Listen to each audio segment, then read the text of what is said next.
Well, good afternoon, everyone. Thank you so much for joining our weekly study in the book of Joshua. We are in chapter 22, and we're going to go through verses 1 through 9 today. Verse 9 kind of leaves us at a good breaking point to be able to pick up afterwards. And so on the screen, as I'm sharing here, we have our maps, and really glad for the people who put these maps together.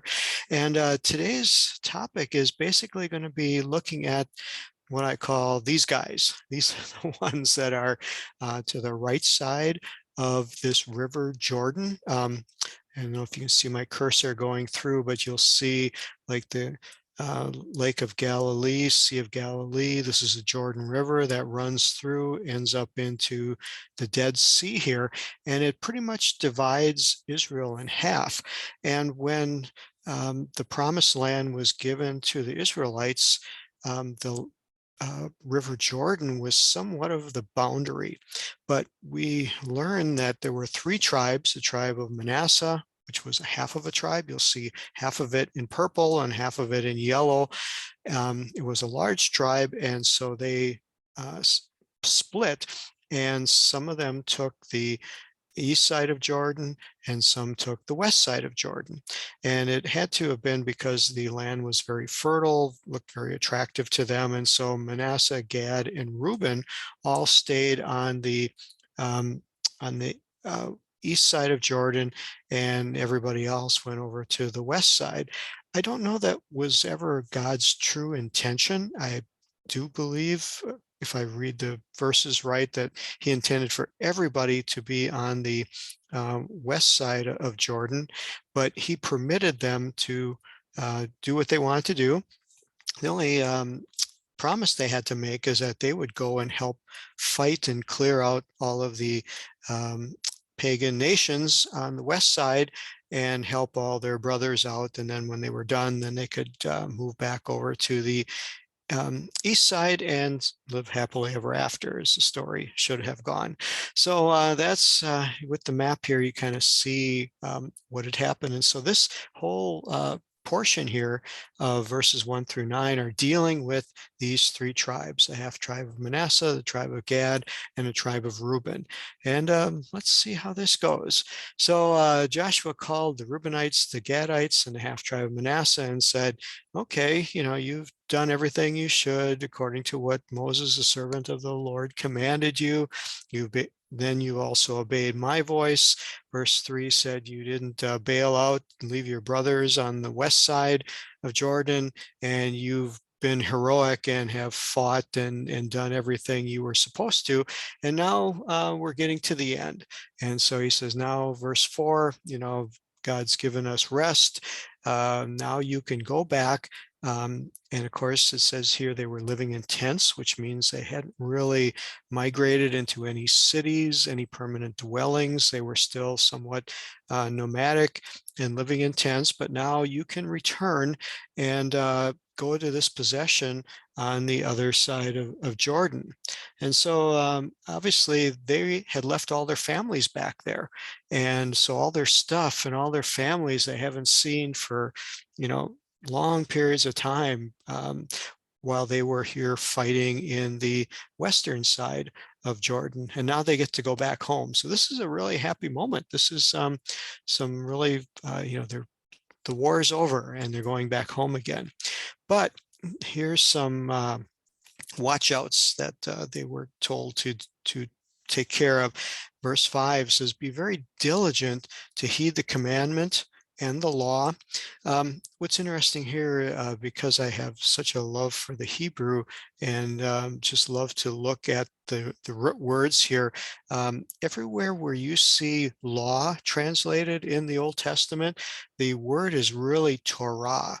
And in the Jewish Hebrew religion following, they really would prefer to use the Torah, which to them means teaching. Again, somewhat of a difference between Christianity and Judaism here is that they will look at this in a much more positive way than we do as Christians. for whatever reason, however it happened, when, we as Christians look at the word law, all these walls go up and the barriers and the fences go up, and we get somewhat of a defensiveness to it, just because as human nature, we don't like to be told what to do, and we bristle every time there's some rule or some regulation that takes away what we think are our liberties. In the Hebrew mindset, it's totally the opposite. Couldn't be more opposite. They look at this as teaching, and to them, it is a delight. It is their passion. I don't know that we have anything in Christianity that I would compare to how they look at this Torah and how they want to live it, and how they want to embody it, and how they want to have it be active in their lives. Again, a very different viewpoint on this small little word that carries such a big meaning to it.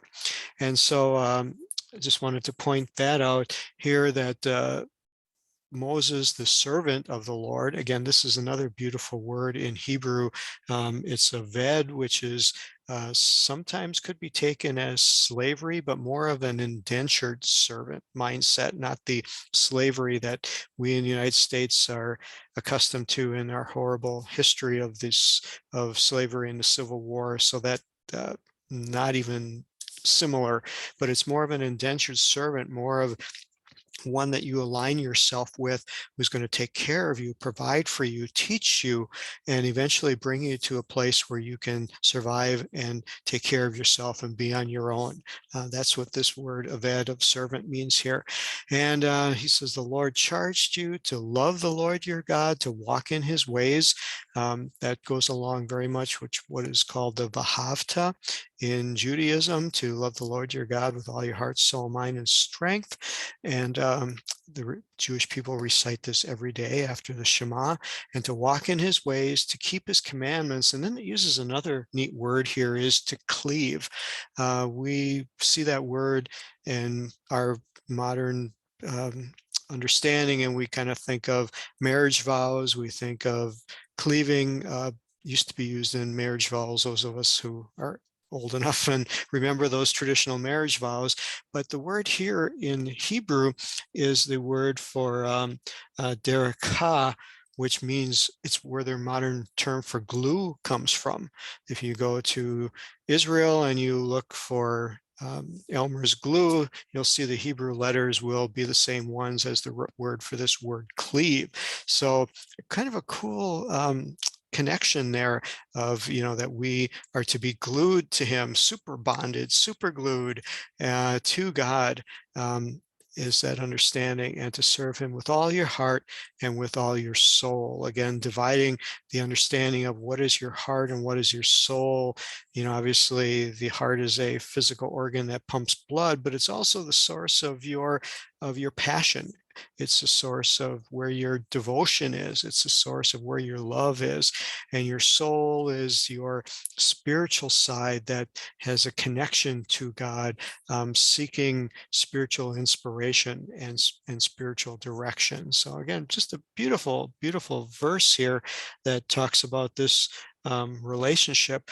And so he's warning them. He's saying, be diligent and make sure that you don't forget everything that God has told you. And so, you have to ask yourself, why was it this way? Why did he have to charge them?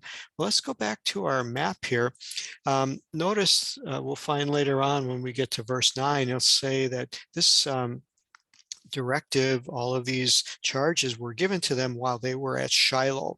And Shiloh is right here in the middle of Ephraim, kind of where my cursor is, and it is on the west side of Jordan. So basically this means that here's where the tabernacle was, here's where church was, and there was only one.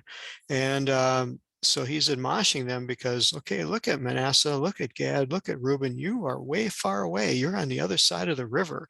There's no bridges, there's no air flights, taking you back and forth. You're a long ways from your spiritual center. We're going to just warn you that this is something you really need to be careful of. You're really far away. It would have been better if you were all crammed over here closer to Shiloh. but you're not.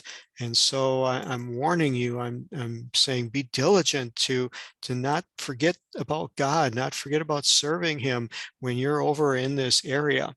Um, so just the fact that this verse 5 is here can give us some little warning lights going on that there's going to be problems, that this is going to be an issue. And that's what we're going to say for one of our next lessons. But remember that this is probably going to be an issue. And verse 6, it says that Joshua sent them away and he blessed them. I really am intrigued every time I see this word in the Hebrew scriptures of being blessed. Um, because something is happening in a spiritual realm. We look at it and we kind of shrug it off and say, okay, it's just terminology, is verbiage.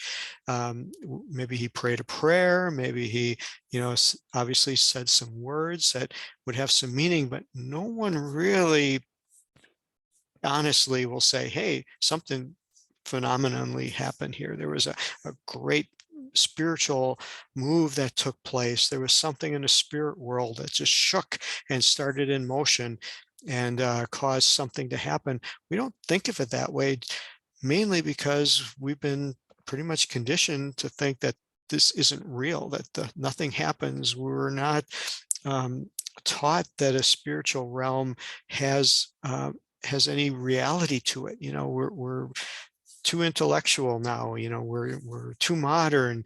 We don't get into all this spooky stuff of things that happen in the spiritual realm, but you see that they believed it. They trusted in it. I believe their spirituality was at a much higher level than what we, unfortunately, in our 21st century, allow ourselves to be drawn into. Not that it isn't possible, and not that there are many of us who aren't on a spiritual level, but here as a whole, the nation of Israel was on a much higher spiritual understanding and sensitivity than what we allow ourselves, I think, today in modern Christianity to be a part of. And that's sad because there is a spirit world out there. And I guess my whole purpose for saying that was to maybe awaken not only myself, because I need this awakening and I need this prodding, but for maybe all of you listening out there too, to realize that something happens when we make a move in a spiritual way as Joshua did here. And so he blessed them. And verse 7 kind of tells them, where they were going, sent them away to their tents. And then look at what's here again. He blessed them again. So something is happening here. Joshua has concerns and he has feelings that are coming out within him, that he has worries that things aren't going to go so well. And so he's trying to truly instruct them. He's trying to leave them with a spiritual understanding, something imparted onto them, that they would have this spiritual strength to be able to withstand the separation and all the temptations that are going to happen, as Joshua knows are going to happen when they're isolated by themselves over in this side of Israel. And so he gives him one last charge. He says, return. They obviously have quite a lot of bounty, spoils from all of the battles. Take it with you. You have a lot of cattle, you have silver, you have gold, precious metals, iron to use for creating tools and going into farming. You have a lot of clothes that are not from your tailor. They're the spoils of your enemies, but make sure you share them, understanding that those that stayed over on the other side were not all women and children. They were maybe the elderly, those that had infirmities, those that could not fight. They were there protecting the families, protecting them from other hostilities. And again, I love the fairness. I love the equity here of Joshua saying, make sure you share with them, that they could have been here with you, like all the other 10 tribes brought their families, brought all their elderly, brought mom and dad and grandma and grandpa along, and they survived all of this, and they are being partakers of all of the bounty. Make sure you share with them. And so verse 9, as it closes out, says the children of Israel children of Reuben and Gad and half tribe of Manasseh returned, and they departed from Shiloh, which is where the Ark of the Covenant was, which is where the tent of meeting was, the tabernacle. It is the center of their spirituality is in Shiloh, and they were leaving from that. And they go back to these eastern side according to the word of the Lord by the hand of Moses.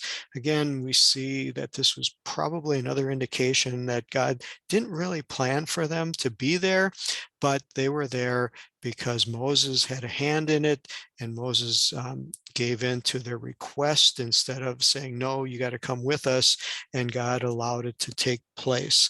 So again, very interesting. So many things about the, perfect will of God here versus the permitted will of God, allowing things to happen, but they really weren't in his plan, but he sometimes lets us have our way. Again, many topics could be spoken about here in these few verses that are so rich with so many tidbits and treasures here. So pray you enjoyed this message, this study today. We won't have class next week because there's some things going on that we can't be, not everyone can be a part of the class, but we'll gather again in 2 weeks, and we just pray God's blessing upon you. And thank you again for being part of the study. Take care. Bye-bye.